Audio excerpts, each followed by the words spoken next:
Welcome back. Minister of Information and Culture Lai Mohammed has appealed to all stakeholders to join the fight against fake news, especially on social media. He says the menace is a threat to the national unity and peace of the country and should be urgently treated. Social media strategist Japheth Omojuwa joins me now via Skype to discuss this. Thank you so much for joining us, Japheth. The pleasure is mine. Good morning. Okay, now let's start. Just as the minister said, with the level of insecurity and the shakings in the political sphere, what would you say is the positive or negative impact of social media on our polity? The positive impacts cannot be overemphasized. There are quite a number of Nigerians, in the millions, that make them off social media. And this is before I start to talk about the big companies, the big tech companies investing in Nigeria, primarily because a lot of Nigerians have been able to, despite the reality of our borders and the difficulty of traveling, they've been able to use social media to project themselves, their talents to the world. So I can't really spend time on the benefits. That's like massive. On the flip side, the negatives, they are there, but they are definitely not as much as the positives. And of course, one of the big issues is fake news. And it's not just limited to Nigeria. It's a global phenomenon. As a matter of fact, a lot of people believe that this was what decided the 2016 US elections.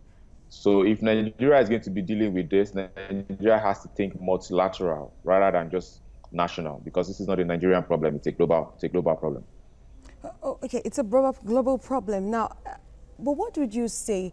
How should we treat this? Because, you know, like you rightly said, that we've had a lot of positive impact of social media on our economy and on Nigeria generally, but the negative impact, I wanted to talk about that because sometimes you have stories, you have fake news stories that are heating up the polity. How do you think we can address that? Look, let's be real. Nothing has done more to heat up the Nigerian polity than Nigerian leaders themselves. Nothing, no tool, no other Nigerian other than Nigerian leaders themselves. That's the truth.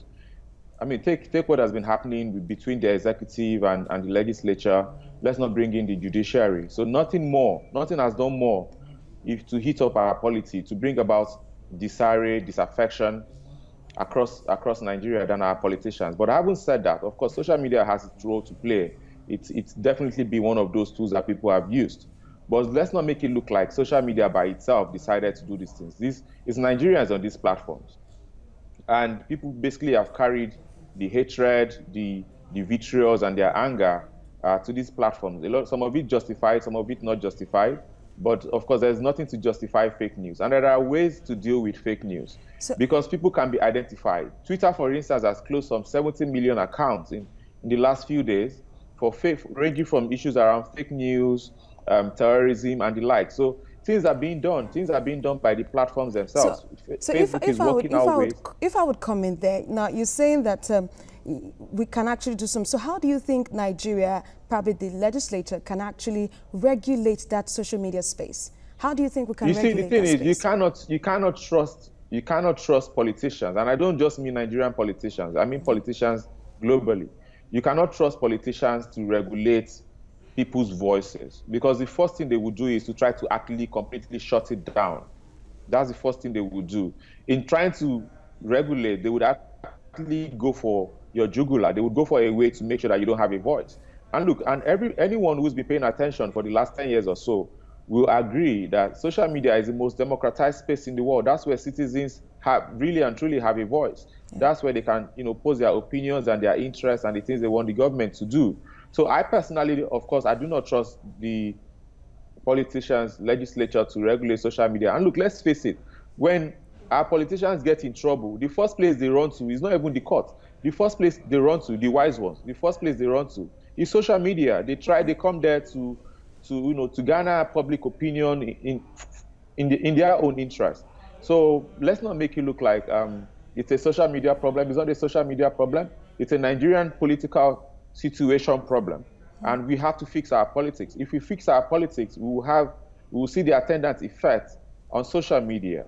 And look, and the other side of it is we have laws against libel, we have laws against defamation, and these laws can also be applied on electronic posts like social media. Our laws have been updated to be able to apply such laws in convicting or prosecuting people that go above board, that Okay. cross the line. You are a social media influencer, no doubt about that. So what do you think, what would be your suggestion? How do you think we can fight fake news? How should One, Nigerians be able to verify their facts before liking, sharing, or posting stories? one is for everyone to take a responsibility for where they consume their news. You see, fake news, if there is fake news, there is news you can trust. It's the same way that there are people that sell bad food and there are people that sell good food. Now, if you've tasted bad food in a restaurant and then you go there the next day, you taste bad food, and then you go there repeatedly to taste bad food, it's quite clear that you are interested in bad food. And there are actually people that are interested in fake news, and they go out of their way to amplify fake news. That is why when people who have posted fake news correct themselves, those fake news don't get as much attention and amplification as the correction does not get as much attention and amplification as the fake news. So people must take responsibility for how they consume their news. In the era of fake news, there are still platforms that are committed to balance, to fact-checking, to making sure that what they put out is correct. People make mistakes, platforms make mistakes, but we even know in this era that there are platforms that when you see them post anything, the first thing is to actually not to trust them. And for platforms like that, you have no business following them. You could even block them, so you don't have any reason to see their content. Yeah. So the first thing is for each person to take responsibility for how they consume their news and where they consume their news. The second thing is for the government to identify people that are posting fake news that could be detrimental to our national unity and our national security, and prosecute them. We have laws. Let's apply them. Let's not try to use everybody as a scapegoat for what a few people are doing. I guess that's where we have to draw the curtains. Thank you so much, social media My strategist pleasure. Omojuwa. Thank you so much for joining us to discuss this.